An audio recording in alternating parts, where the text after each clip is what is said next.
In the name of Jesus, amen. From Numbers chapter 13, verse 39, then Caleb silenced the people before Moses and said, "We should go up and take possession of the land, for we can certainly do it." The Israelites are coming close to the land of Canaan, which is also known as the Promised Land.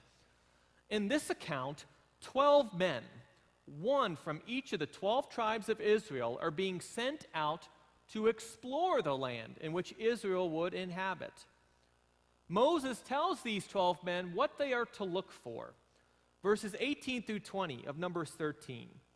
See what the land is like, and whether the people who live there are strong or weak, few or many. What kind of land do they live in?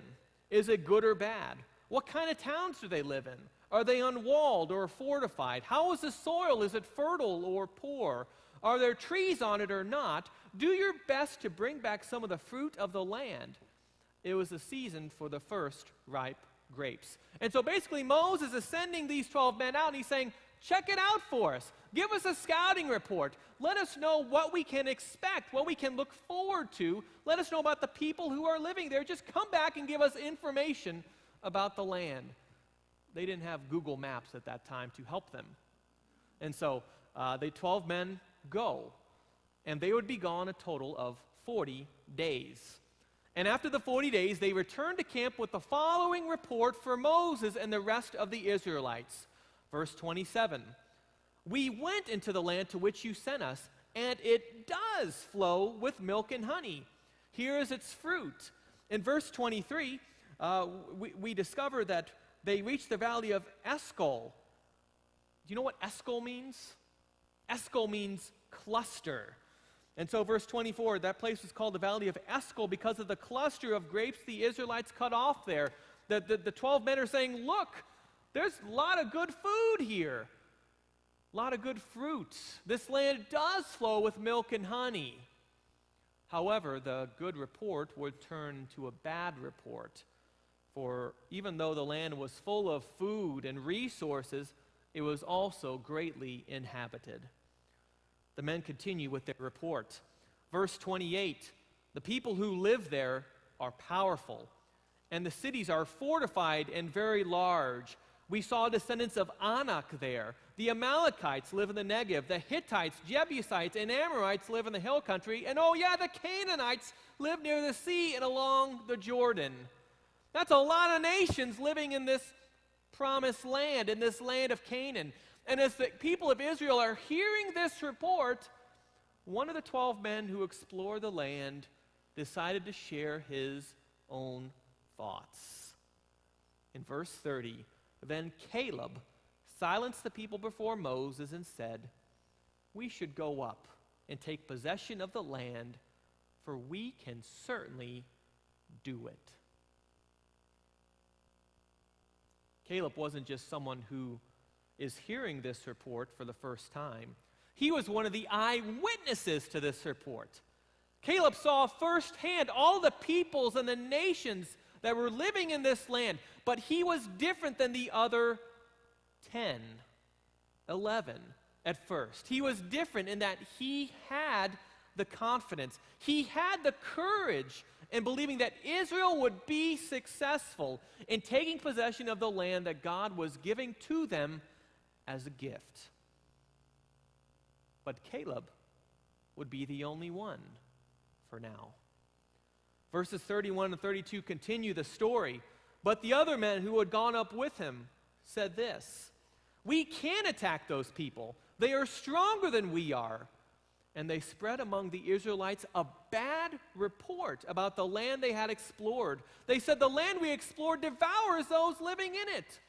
All the people we saw there are of great size." And you know, this was a report that shook the community of Israel. It just didn't shake them in chapter 13, but this story would continue into Numbers chapter 14. Verses 1 through 4 tell us that night, all the people of the community raised their voices and wept aloud. All the Israelites grumbled against Moses and Aaron, and the whole assembly said to them, "If only we had died in Egypt or in this desert.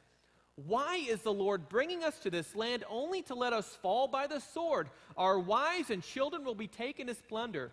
Wouldn't it be better for us to go back to Egypt?" And they said to each other, "We should choose a leader and go back to Egypt." The truth is, Israel knew the Lord. They had witnessed his power in the escape from Egypt, in the parting of the Red Sea, his providing bread from the heavens, and his presence among them in the desert by the cloud by day and the pillar of fire by night. Yet in this text, Israel is afraid.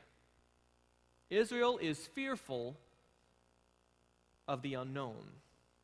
Instead of being excited about what lies ahead as God's people, they were fearful of the powerful nations that lay before them.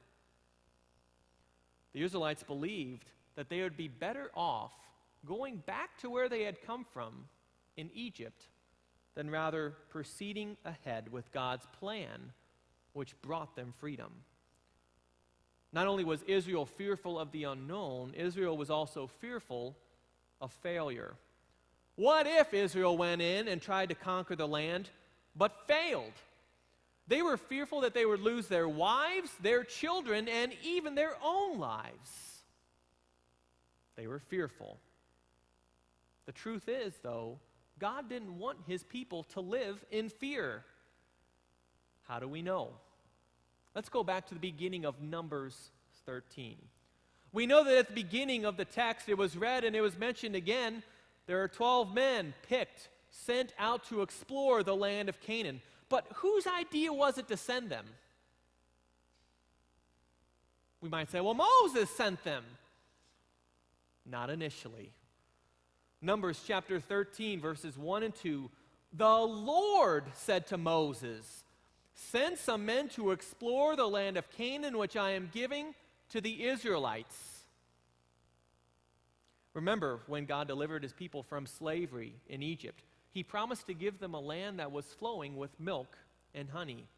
In Numbers 13, God proclaims that he's giving this land to Israel as a gift. But here's the question. If God is giving this land as a gift to his people, why would he want men to explore the land? Did God forget what the land looked like? Or what was in the land?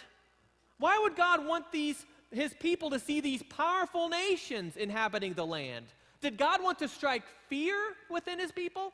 Did he want his people to become afraid and go back to Egypt where they were from? Did he want his people to weep aloud, grumble, and complain? Absolutely not. God wanted his people not to be fearful, but to have faith. God wanted his people to be courageous. Being courageous is something that you and I struggle with. You see, even though we know the power and the presence of our God, we struggle with fear in our lives. Fear of the unknown, fear of failure.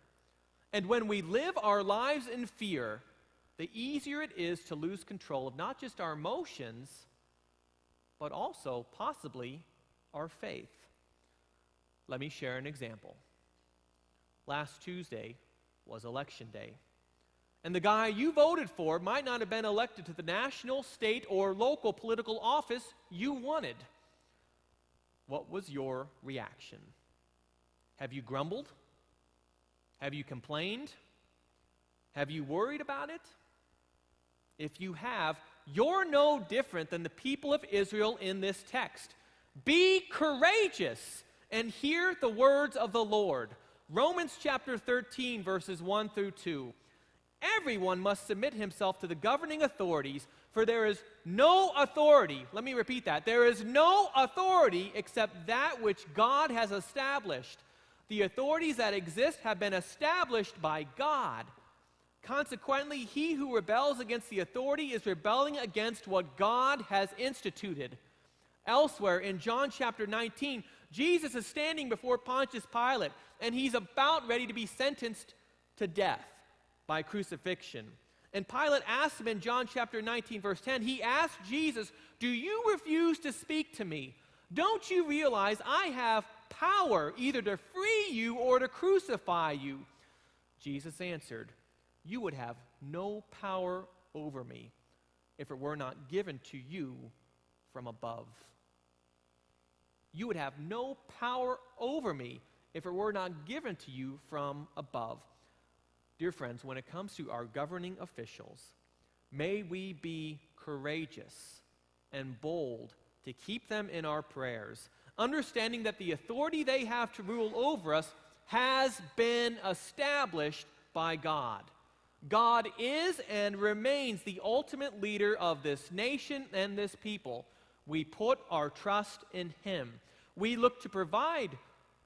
He is the one who provides for our needs and guards, protects us, and defends us from every evil. Be courageous. Know the Lord is in control. But living courageously doesn't just involve the lives that we live in regards to ourselves, our families, and our government, but also being courageous in this, his church. Even in church, can we be fearful of the unknown, especially after a difficult past, and we can be fearful of failure. I don't need to tell you of the many struggles that this church has overcome over the past several years, and the challenges that still come across us today. River of Life, we have goals. We desire to grow. And dear friends, there has been improvement. There has been a lot of improvement. Look around, think back. There's been successes. But look around again. We're a small church. And because we're a small church, that can cause some of us to complain, to grumble, and to worry. But hear this. Be courageous. Have faith, for the Lord is upon us. And I firmly believe that. And if you do too, let's have the spirit and the attitude of Caleb, for with God on our side, all things are possible. And as I was thinking about this past weekend, I was reminded of a story that's in Judges chapter 7. The Israelites were going to attack a group of people called the Midianites. The Lord came to Gideon. Gideon was the leader of the Israelite people at the time, and God told him, "You have too many men for battle." Let me ask you, can you ever have too many men for battle? No, you can't ever have too many men. But the Lord is telling Gideon, you have too many men to fight. I want you to cut that number down. The reason was this. The Lord told Gideon, you have too many men for me to deliver Midian into the hands of Israel. The reasoning is that if Israel defeated the Midianites with 33,000 men, the credit would go most likely to the men and not to the Lord. So in order that Israel may not boast against the Lord, the Israelite army of 33,000 would be dwindled down to a mere 300. I could just see the Vegas bookers just shaking their heads. There's no way you pick Israel to win that kind of a battle. From 33,000 men down to 300. What a ridiculous, puny number. But do you want to know something? You want to guess who won that war? Israel won the war. Not because of anything they had done, but because of what the Lord accomplished through them. Before the battle, the night before the battle, the Lord said to Gideon, "Get up, go down against the camp, because I'm going to give it into your hands." The Lord promised Gideon that he would be successful, even with just 300 men. Gideon obeyed the Lord. He would be courageous, and he would go to battle. And God would keep his promise and give his people victory. Just as God kept his promise then, so does he keep his promises today. As Christians, you and I need to have the courage to believe that God has our best interests in mind and that all things are possible with him. And here's the thing. We might expect God to bless us, But we got to do something. Here's the thing. God was going to bless his people with a hunk of land, the land of Canaan, but he expected his people to have faith and to have courage and to act on that faith and courage. They didn't, all except for one man in Caleb. River of Life, if we want to be blessed, we need to be proactive. We need to have faith. We need to have courage that God is on our side and that he's going to bless us.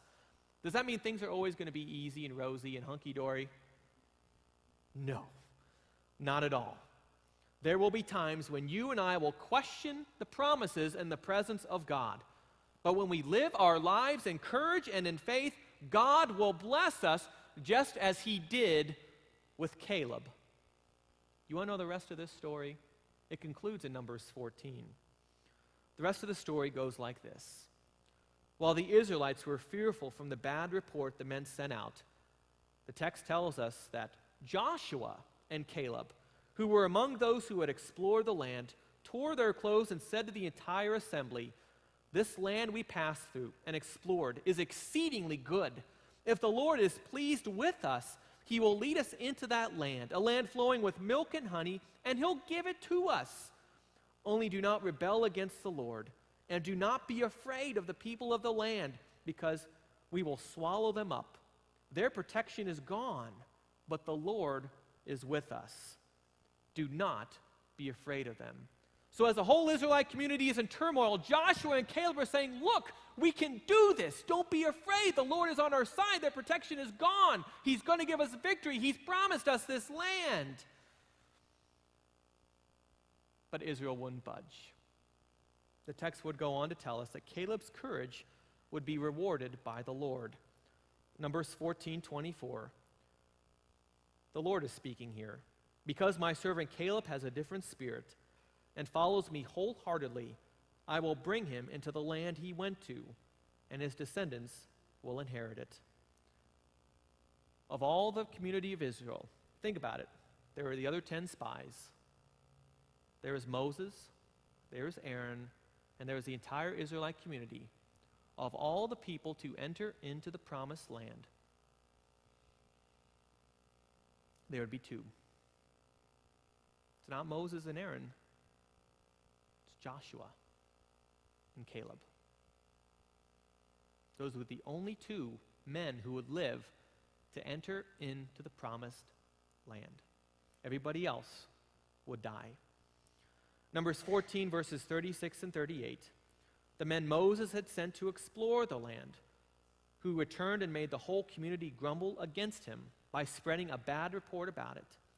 These men, responsible for spreading the bad report about the land, were struck down and died of a plague before the Lord.